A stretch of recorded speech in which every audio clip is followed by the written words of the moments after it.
So Daniel just showed me something cool in our monthly mod meeting with all the mods who are amazing. Oh, there's Marianne. Oh, how's it going? Andy's not on camera. Our other mods are coming.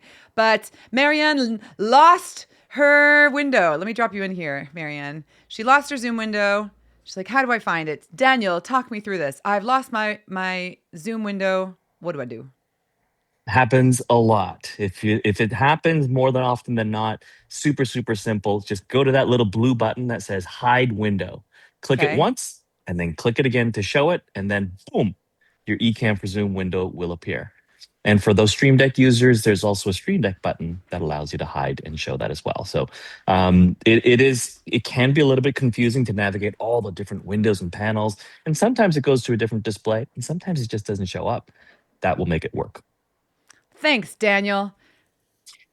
This tip brought Thanks, to you Daniel. by the Ecamm mods. And we're out.